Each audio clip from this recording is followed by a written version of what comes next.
Sidang jemaat kekasih Tuhan, kita masuk dalam pemberitaan sabda Tuhan, firman Tuhan dari Injil Lukas pasal 4 ayat 1 sampai ayat 13. Mari kita berdoa untuk pemberitaan sabda Tuhan. Kita berdoa.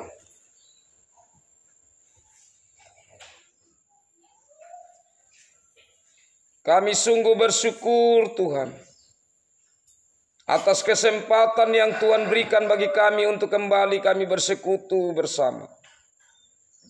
Bersekutu dengan Tuhan dan sesama seiman kami. Di hari yang Tuhan khususkan dan kuduskan bagi kami. Kami datang dalam kerinduan menyembah Tuhan. Kami datang dalam kerinduan untuk mendengar, merenungkan firman Tuhan. Kami sungguh lapar dan haus akan kebenaran-Mu ya Tuhan. Kami sungguh rindu untuk Tuhan menyampaikan apa yang menjadi maksud Tuhan bagi kami. Dalam perjalanan hidup yang Tuhan masih anugerahkan kami jalani, khususnya di tahun yang baru ini. Ya Allah Bapa di sorga saat ini, kami mohon campur tangan-Mu Tuhan. Karena kami menyadari akan keterbatasan kami baik dalam menyampaikan sabda maupun di saat kami mendengar merenungkannya. Karena firman-Mu hasil karya Roh Kudus. Karena itu biarlah dalam campur tangan Roh Kudus kami dimampukan untuk menyampaikan sabda. Kami dimampukan untuk mendengar merenungkannya, bahkan melakukan firman-Mu dalam hidup kami. Ini permohonan kami Tuhan. Mari bersabdalah kepada kami. Dalam Yesus Kristus firman hidup, kami berdoa kepada Bapa di sorga. Amin. Yehu na bining hanga hari na Allah, anda pael walin telok Yordan. Na iruhi hanga hari na Allah, tamarat akara. Doyak anak kakai padibang, tadal patum bulat madei, dan nanay amang gagana na iyak ina karomo. Ipadibang na paneo lah ye. O aan alat tekadiu mo peleway ni nawat kanigay paan. Agapi ya ye. Nahurat pakol na matuli. Naturar da tidmuri kumanay. Walin tapaan. Ipadibang na alap idjalapay ya ye. Napadung mariyag. Ya katatidak man. Napatekan na. Natedi na pinta. Ipadibang na paneo lah ye. Ngaldukan na poe. Na pare ay nga kuwa pulugoy. Kadang kukuli puljag. Ya kakuwa na agera ya na kapatit. Amokul karara di genyuwa. Ngaldukan na kuwa goy. Iyeho nagapi. Hurat bakul na matuling. Mumukul karadanya. Imuir alat ya kaya pa ya na pakiri. Mang ipadibang na halak dia takwata yiru halem ya kana tahu ya tapadung mari ya tapin kebu pe uma pe pahabayang ko yahui ya kahin panel o aan alat tekadil mulijung wayang kadang ainya na patuy sa hurat bakong imuit ala yang palewan aja na malaikat kanagana ya kadang malaikat tidak kanaku kada pedukulung dawihim tawat agapi ya hiye tahurat pakul na matuling at mukaka di himwir ala mengi ipadibang anak kakak ya hiye tujok nanya inanadi niya narahin na makal ya. Di belakang bisa dengar sedikit ya. Oke, terima kasih. Demikian sabda Tuhan. Berbahagialah saya dan saudara yang selalu rindu untuk membaca firman, mendengar firman, merenungkan dan melakukan dalam hidup sehari-hari. Shalom. Kekasih-kekasih Tuhan, saya akan membaca ayat per ayat untuk kita renungkan bersama dari bagian firman Tuhan ini dan saya kembali baca dalam bahasa Indonesia. Yesus yang penuh dengan Roh Kudus kembali dari Sungai Yordan. Lalu dibawa oleh Roh Kudus ke padang gurun. Di situ ia tinggal 40 hari lamanya dan dicobai iblis. Selama di situ ia tidak makan apa-apa, dan sesudah waktu itu ia lapar. Kekasih-kekasih Tuhan,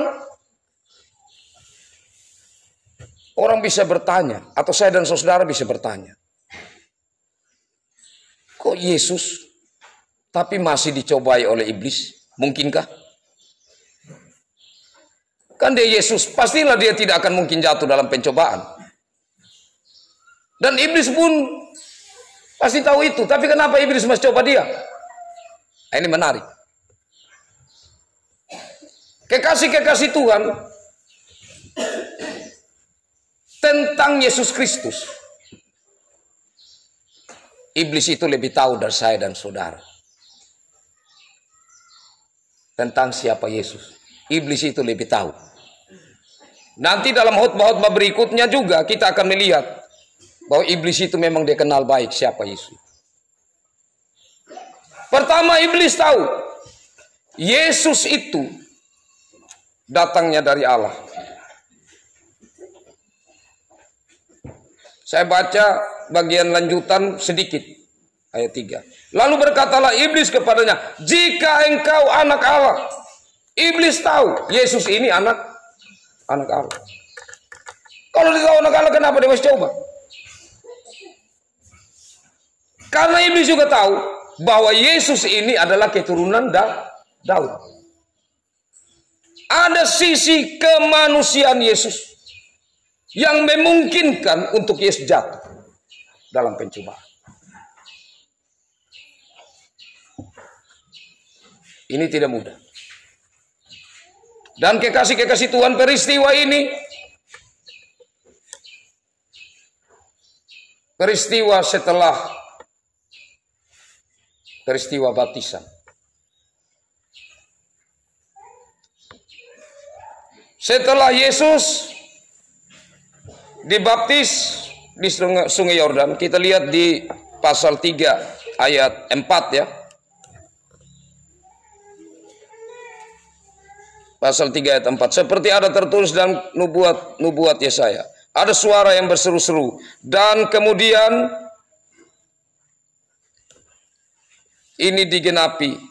Di saat dibaptiskan, ada konfirmasi atau ada penyampaian tentang siapa Yesus itu dari Allah, ayat 22. Pasal 3 tadi ayat 22. Bagian akhir. Ayat 22 bagian akhir dari pasal 3. Engkaulah anakku yang kukasihi. Iblis tahu persis. Bukan saja karena Allah menyampaikan itu dan orang banyak mendengar. Tetapi karena memang iblis tahu siapa Yesus itu, anak Allah. Tetapi sekaligus juga Yesus ini kan keturunan Daud. Ya, Allah 100% dan manusia 100%. Nah, ini kekasih-kekasih Tuhan menjadi jawaban bagi kita. Kenapa kok Yesus bisa dicobai oleh iblis? Yang berikut, kekasih-kekasih Tuhan, bahwa ini terjadi saat berpuasa 40 hari. Alkitab mencatat angka 40 itu di beberapa bagian. Ada Musa yang 40 hari di atas gunung untuk menanti datangnya firman Tuhan. Bangsa Israel yang 40 tahun dalam perjalanan di padang gurun. Nah, angka 40 ini hal yang penting, khususnya berhubungan dengan bangsa Israel dalam perjalanan mereka. Kenapa kata 40 ini penting? 40 hari Yesus berpuasa. 40 tahun bangsa Israel dalam perjalanan. Karena di tempat Yesus dicobai. Sebenarnya itu gambaran tentang apa yang sudah terjadi dan apa yang akan terjadi. Apa yang sudah terjadi dalam bangsa Israel selama 40 tahun dalam perjalanan mereka. Dan apa yang akan terjadi setelah itu bagi saya dan saudara termasuk hari ini. Karena padang gurun itu adalah bumi ini. Tempat saya dan saudara jalani. Yang penuh dengan tantangan. Yang penuh dengan penderitaan. Yang penuh dengan cobaan. Itu padang gurun.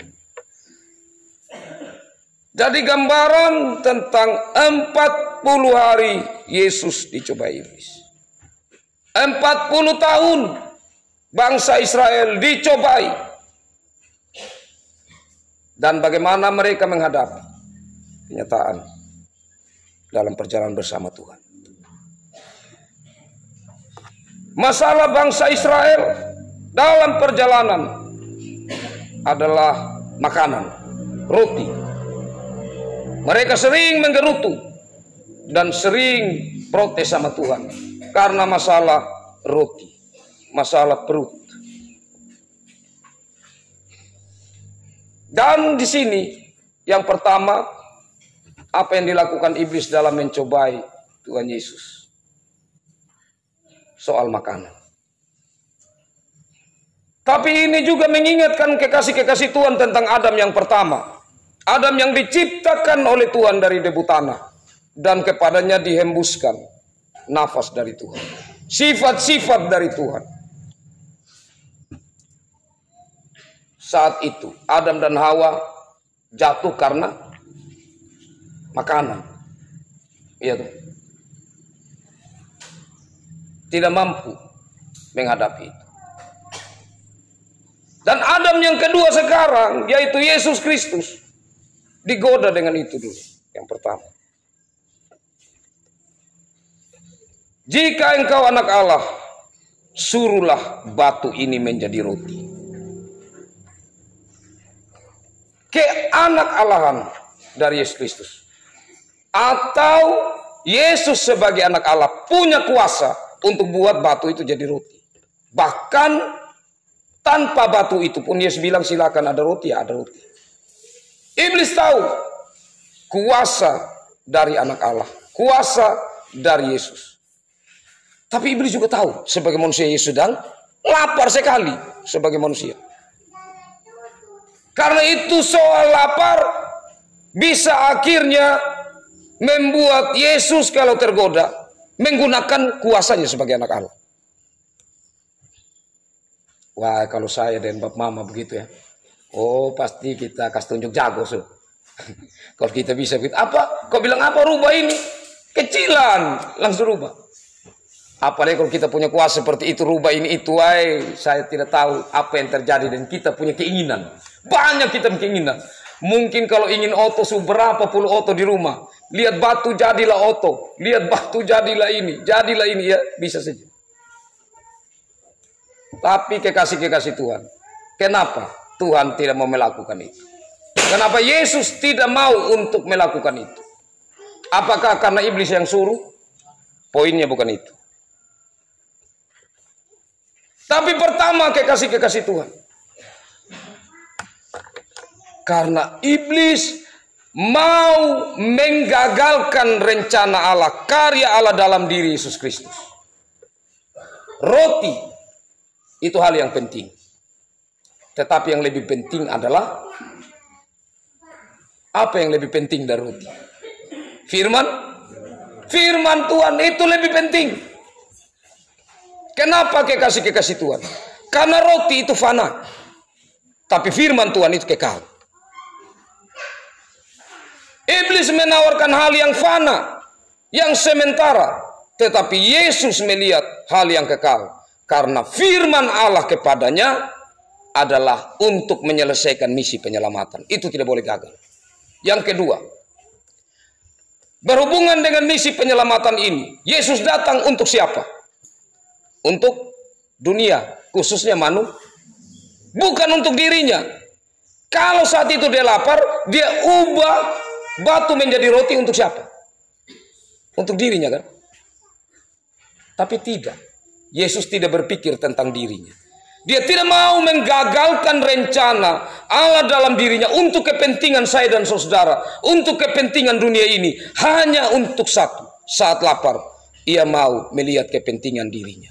Ini bertentangan dengan tujuan. Itu hal yang sangat dalam dan luar biasa, Bapak Mama.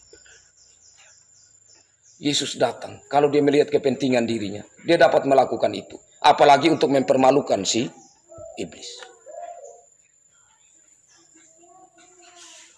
Kalau begitu, kalau firman Tuhan itu yang lebih penting, Bapak Mama kekasih Tuhan, daripada roti, maka dengarkanlah ini baik-baik. Seringkali atau tidak jarang Bapak Mama, hal yang penting kita anggap yang terpenting. Saat kalau kita mengundang pelayan Tuhan, pertama kadang-kadang semua sudah diundang, baru terakhir kasih tahu pelayan Tuhan. Wih, Bapak minta maaf karena ada begini-begini jadi tidak sempat kasih tahu. Padahal keluarga yang lain sudah diundang. Berarti sudah tahu ada acara itu. Berarti hal yang terpenting itu kalah dari penting-penting lainnya yang bukan terpenting. Yang kedua, saat pelayan Tuhan datang, jangan lihat pelayannya, tapi lihat kebutuhanmu akan firman Tuhan. Jangan sampai engkau membiarkan Tuhan yang datang di tempat itu menjadi tidak penting karena hal-hal lain yang engkau pandang itu yang lebih penting. Ini perlu untuk direnungkan secara mendalam. Karena Tuhan, Dia melihat apa yang terjadi dalam hidup kita. Dia tahu apa yang sedang kita hadapi. Dan tentu di saat kita mengundang Tuhan, karena kita tahu bahwa Dialah yang membuat semua terjadi dalam hidup kita. Rasa syukur dan lain sebagainya. Ya, bukan berarti macam Bapak Pendeta sampai Bapak Pendeta sampai silakan semulai. Bapak Pendeta minta maaf ya, masih ada yang kita nantikan, tolong bersabar dulu ya. Bapak Majelis tolong bersabar ya, supaya mereka semua ada, mereka juga dengar firman Tuhan. Ya. Koordinasi, hal-hal yang seperti itu baik.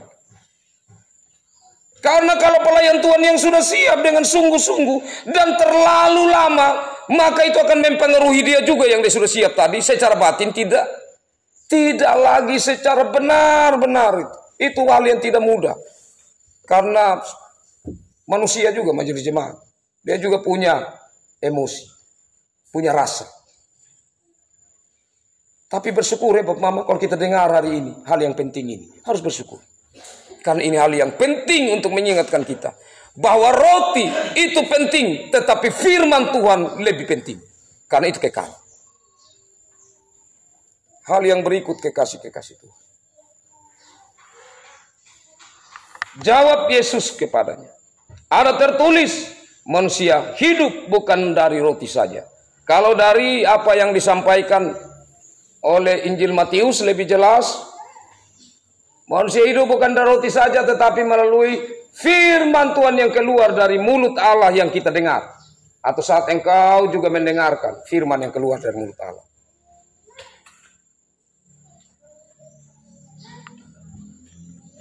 Selanjutnya kekasih-kekasih Tuhan. Kemudian ia membawa Yesus ke suatu tempat yang tinggi. Dan dalam sekejap mata ia memperlihatkan kepadanya semua kerajaan dunia. Kata iblis kepadanya, segala kuasa itu serta kemuliaannya akan kuberikan kepadamu. Sebab semuanya itu telah diserahkan kepadaku. Dan aku memberikannya kepada siapa saja yang kukehendaki. Jadi, jikalau engkau menyembah aku, seluruhnya itu akan jadi milik. Iblis tahu kekasih-kekasih Tuhan, apa yang penting bagi manusia. Gambaran tentang pencobaan iblis kepada Yesus di sini tentang kuasa.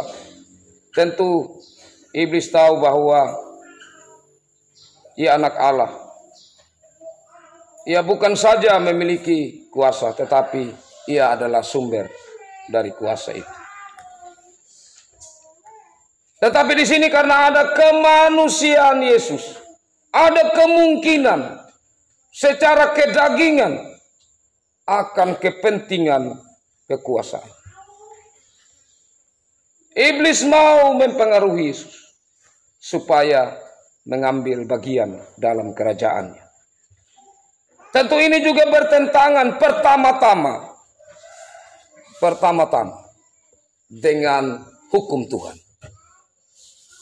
Jangan menyembah Allah lain. Kan dia katakan di sini, jikalau engkau menyembah aku, seluruhnya itu akan menjadi milikku. Ayat 7. Iblis sudah mengajak Yesus melakukan hal yang bertentangan dengan firman Tuhan.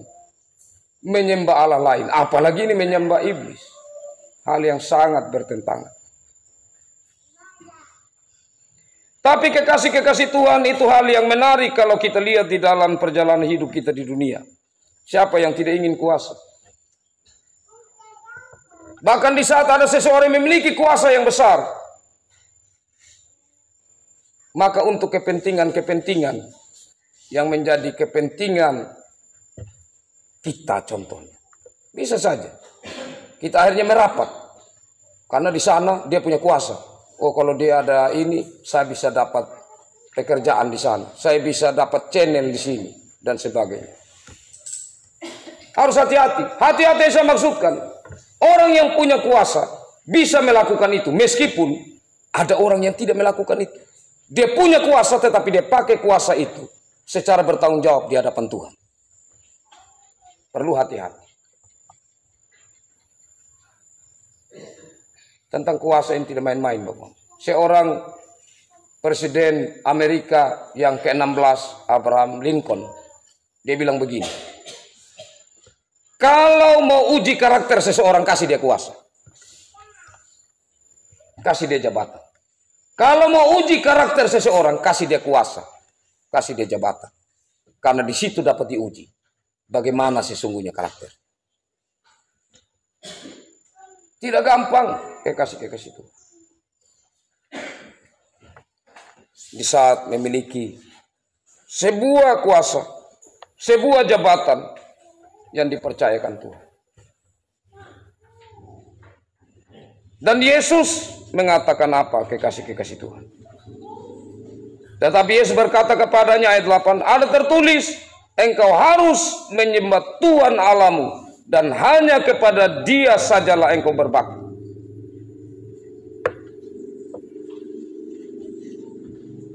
Tidak boleh ada yang lain. Hanya Tuhan saja yang layak menerima penyembahan. Tidak boleh ada yang lain. Ada yang lain berarti itu sudah menyeleweng. Dan itu hal yang sangat tentu dimurkai oleh Tuhan. Karena itu adalah hukum yang pertama yang Tuhan berikan kepada bangsa Israel. Dan iblis tahu itu. Tapi itulah iblis. Dia sangat senang untuk memutarbalikkan apa yang difirmankan Tuhan. Dan kadang-kadang Bapak Mama kekasih Tuhan, kalau yang datang dari Tuhan itu membuat saya dan saudara-saudara merasa awalnya sulit, tetapi akhirnya senang. Kalau iblis awalnya senang sekali, tapi akhirnya sulit. Itulah hal yang membedakan tentang satu ciri dari cobaan dan ujian. Bedanya sangat mendasar, pencobaan dan ujian. Kalau cobaan, sumbernya iblis.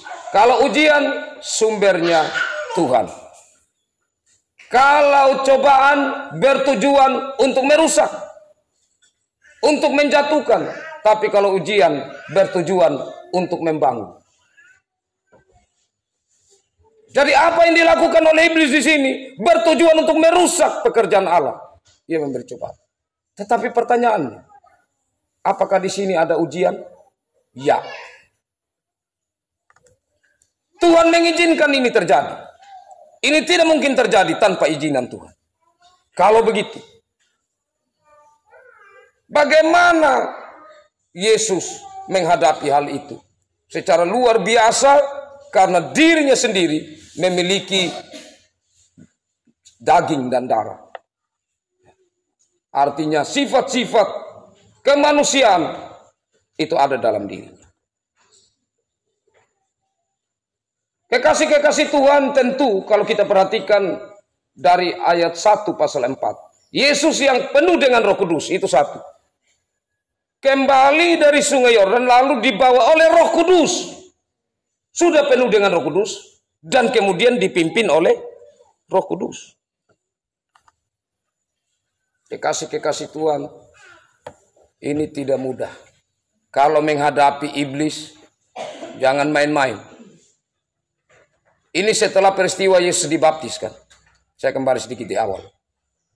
Setelah peristiwa Yesus dibaptis. Saat saya dan saudara bawa anak untuk dibaptiskan, berarti mereka sudah menjadi bagian dari kerajaan Allah. Sudah menerima hak sebagai anak-anak Allah untuk memiliki keselamatan dalam Yesus Kristus. Tetapi saat itu juga, iblis mulai berupaya merampas. Wah, itu gampang, Bapak. Tanggung jawab sebagai orang tua, Yesus setelah dibaptis, ia harus masuk ke padang gurun, dipimpin oleh Roh Kudus. Artinya ia masuk di dalam dunia, bumi, perjalanan, pelayanan yang penuh dengan tantangan dan cobaan. Kalau Yesus saja diperhadapkan seperti itu, bagaimana dengan saya dan Bapak Mama? Tapi Roh Kudus pasti pimpin kita dan memampukan kita. Tapi apakah kita menyadari itu? Dan menyadari tanggung jawab pembaptisan yang Allah anugerahkan bagi anak-anak kita atau bagi kita. Itu hal yang tidak mudah.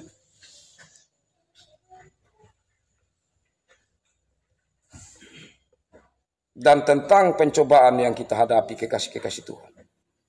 Kalau kita tidak mampu bertahan dengan berpegang pada firman Tuhan, dengan mendengar suara Tuhan lewat Roh Kudus, maka kita tidak akan memiliki seperti teladan yang Yesus berikan lewat kisah ini. Yang berikut, kekasih-kekasih Tuhan, kita melihat di ayat selanjutnya. Kemudian ia membawa Yesus ke Yerusalem dan menempatkan dia di bubungan bait Allah. Lalu berkata kepadanya, jika engkau anak Allah, jatuhkanlah dirimu dari sini ke bawah. Sebab ada tertulis mengenai engkau, ia akan memerintahkan malaikat-malaikatnya untuk melindungi engkau. Kekasih-kekasih Tuhan, iblis mau Yesus ini melakukan sesuatu yang secara sengaja untuk mencobai Tuhan. Kau lompat. Gitu. Luar biasa juga ini iblis, berani dia minta anak Allah, kau lompat, lejung dulu. Nanti malaikat-malaikat akan turun dan mereka akan menatang engkau. Tidak mungkin engkau jatuh. Iblis tahu siapa Yesus sekali lagi. Bahwa Yesus pemimpin malaikat-malaikat. Tidak mungkin malaikat-malaikat akan meninggalkan pemimpinnya sampai jatuh. Tapi kekasih Tuhan, ini kan hal yang sangat lucu sebenarnya. Sama dengan begini Bapak Mama. Saya dan Bapak Mama begitu ya. Tidak usah kerja sawah, begitu ya. Sengaja begitu, tidak mau kerja sawah. Baru bilang, Tuhan, saya percaya bahwa Tuhan kasih saya makanan. Itu kan mencobai Tuhan kan? Melakukan sesuatu secara sengaja. Ini kalau suruh Yesus terjun kan, Yesus sengaja kan melakukan itu. Supaya kuasa ditunjukkan. Wah, kalau pakai cara begitu, Bapak Mama, ini kan anak Allah ya. Oh, saya juga anak Allah. Maka saya ngebut saja dari motor, jatuh begini, pasti tidak apa-apa kan ada malaikat yang begini. Kan anak Tuhan. Hal yang sengaja begitu, bagaimana kita mau katakan mau mencobai Tuhan? Tidak bisa. Meskipun kekasih-kekasih Tuhan, padang gurun itu pasti penuh dengan cobaan, rupa-rupa cobaan. Kalau yang dapat ini 3 itu gambaran tentang rupa-rupa cobaan yang kita hadapi di bumi ini. Tidak sedikit.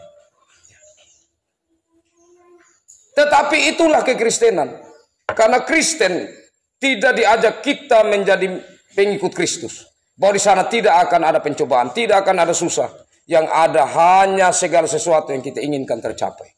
Tidak.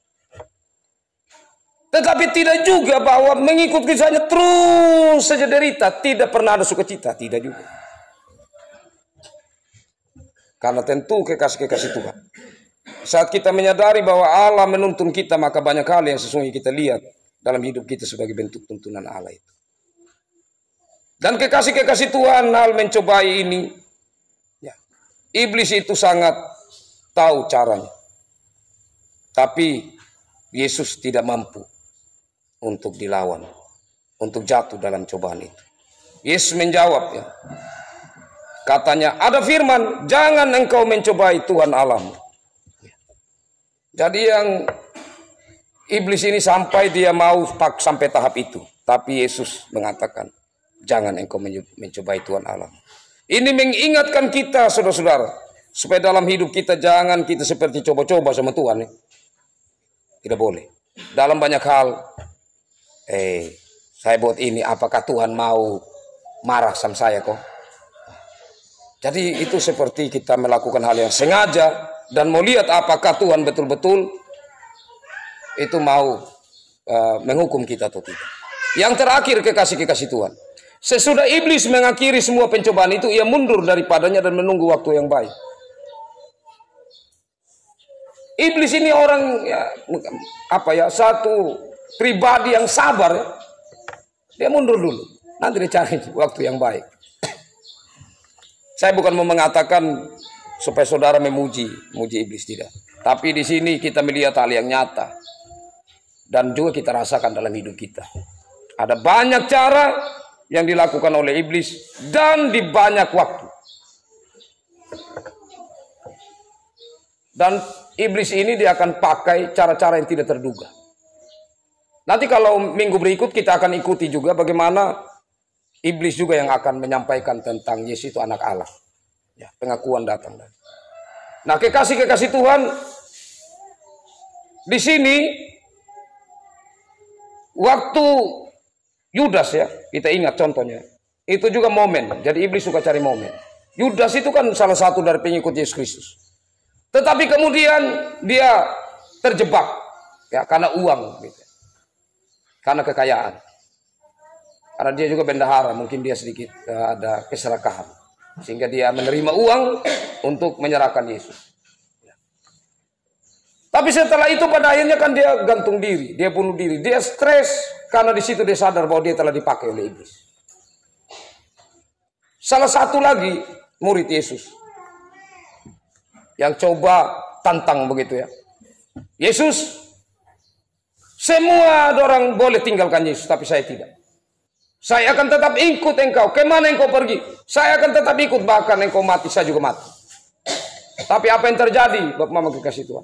Saat Yesus sudah dibawa, ditahan, dan orang-orang mulai melihat, itu macam salah satu murid Yesus. Apakah engkau ini pengikut? Oh bukan. Langsung ada penyangkalan di situ. Jadi jangan kita terlalu juga menganggap diri kuat, Bapak. Harus kita rendah hati, rendah diri di hadapan Tuhan. Karena kita ini membutuhkan Tuhan. Kita tidak mungkin kuat kalau kita tidak berjalan bersama Tuhan. Karena iblis itu selalu mencari momen. Dan dia tahu momen-momen yang pas untuk saya dan saudara. Termasuk itu kelaparan atau kebutuhan akan roti. Termasuk itu kuasa, kebutuhan akan kedudukan. Dan termasuk untuk bagaimana kita mencobai Tuhan. Itu hal-hal yang dipakai oleh iblis dan penjabarannya atau bentuk-bentuknya terlalu banyak kalau kita temui dalam hidup ini. Kalau begitu kekasih-kekasih Tuhan, apakah yang harus saya dan saudara lakukan? Maka yang saya dan saudara lakukan adalah kita bergantung kepada Tuhan. Berpegang teguh pada firman Tuhan yang kekal. Dan kita meneladani Yesus Kristus. Bahwa Yesus Kristus tidak melihat untuk kepentingan diri, tapi untuk kepentingan kita semua. Karena itu kita belajar untuk bagaimana melihat banyak hal yang iblis pakai untuk datang kepada diri sendiri. Karena kita manusia, egoisnya itu sulit untuk kita lepaskan. Jadi iblis mau supaya kita melihat kepentingan diri kita. Tapi kita belajar di sini, Yesus lewat pencobaan ini mengingatkan kita bahwa bagaimana kita berusaha. Dengan firman Tuhan kita melawan itu. Dan tentu kekasih-kekasih Tuhan, kita percaya bahwa Allah tidak meninggalkan kita sebagai anak-anak.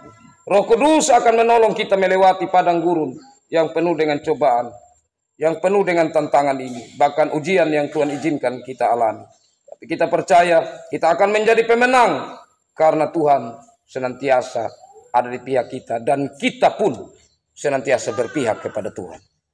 Tuhan memberkati firman-Nya dan memberkati kita semua. Amin.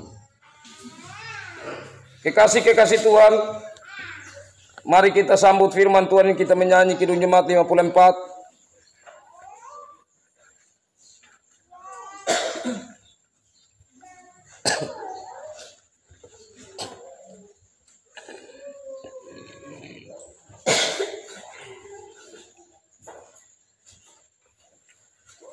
kita menyerahkan kepada musuhnya dan kata-kata selain ayat 1.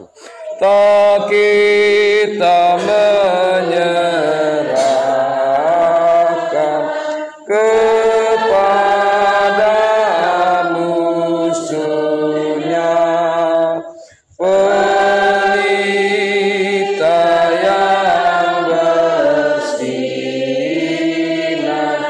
di dalam dunia, tak boleh firman Allah yang sungguh dan teguh, Alkitab yang mulia diambil sepenuh. Kita satu hati dalam doa syukur syafaat, kita berdoa.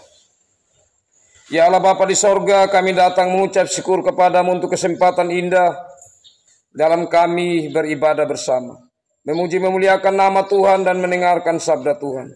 Kami percaya bahwa Roh Kudus Tuhan menolong kami, sehingga kami memahami lebih mendalam firman Tuhan dan dimampukan untuk melakukan dalam perjalanan hidup sehari-hari. Kami berdoa untuk pemberitaan sabdamu yang terjadi di mana-mana tempat, termasuk di cabang Lahona dan cabang Tupopu. Kami percaya bahwa hari ini kami dipersekutukan oleh Tuhan dan kami mendapat kesempatan yang indah untuk bertumbuh dalam iman percaya kepada Tuhan lewat pemberitaan sabda Tuhan.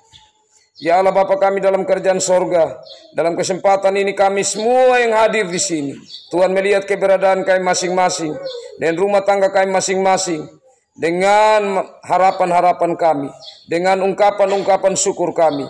Saat ini Tuhan, kami datang ke hadapan hadirat-Mu. Kami bawa semua ungkapan syukur kami kepadamu Tuhan.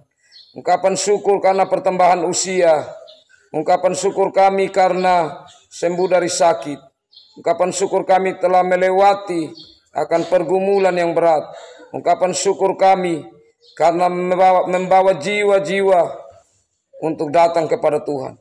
Ungkapan syukur kami karena kami telah tiba dari perjalanan yang jauh. Ada begitu banyak hal yang kami syukuri.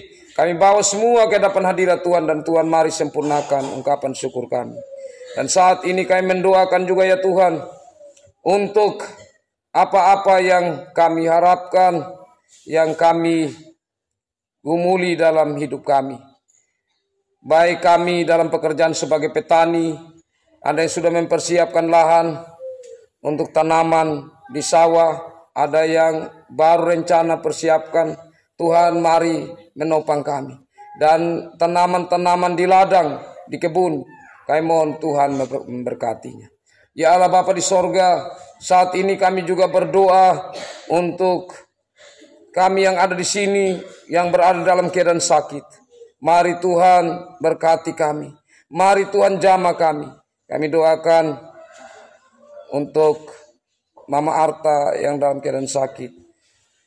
Bapak Amatangi juga yang belum benar-benar pulih. Bahkan kami yang hadir di sini ada yang masih dalam keadaan sakit tetapi kami rindu beribadah. Tuhan, kami mohon, mari Tuhan jamah dan sembuhkan kami. Dalam kesempatan ini juga kami berdoa untuk kekasih-kekasih kami. Mereka yang terpaksa tinggal di rumah tidak datang beribadah karena berada dalam keadaan sakit atau menjaga yang sakit. Tuhan mari berkati mereka. Mari mereka yang sakit Tuhan jamah, Tuhan berkati obat-obatan. Tuhan mari pulihkan. Karena kami rindu, kami ada bersama-sama dalam keadaan yang sehat untuk mengerjakan apa yang menjadi tugas pekerjaan kami, termasuk di dalam pelayanan Tuhan. Ya Allah Bapa dalam kerajaan sorga, kami doakan orang-orang yang kami kasihi, yang saat ini berada di rumah sakit. Kami doakan Bapak Darius Tanguduka, Tuhan berkati orang tua kekasih ini. Biarlah jamahan kasih Tuhan memberi pemulihan kesembuhan kepadanya. Kami juga dalam kesempatan ini mendoakan ada anak-anak Tuhan dari Kabunu yang hari ini mereka mengikuti persekutuan bersama kami. Tuhan berkati mereka. Ya Allah Bapa dalam kerajaan sorga, kami mendoakan untuk kekasih-kekasih kami. anak-anak Tuhan yang berada di luar Hukmada ini, yang ada di Wetabula, yang ada di Wekabubak, di Sumba Tengah, di Wengapu, bahkan keluarga kami yang ada di luar daerah, baik yang bekerja maupun studi. Mari berkati mereka Tuhan. Biarlah dengan tuntunan Roh Kudus melewati padang gurun, melewati perjalanan hidup yang penuh tantangan ini, kami dimampukan, dikuatkan karena Roh Kudus terus membimbing kami. Ya Allah Bapa kami dalam kerajaan sorga, seluruh kehidupan kami pertaruhkan dalam tangan pengasihan-Mu, khususnya menjalani minggu kerja yang baru. Terima kasih Tuhan, terima kasih. Ini doa kami ya Tuhan, mengampuni segala pelanggaran kami. Dalam Yesus Kristus kami berdoa. Amin.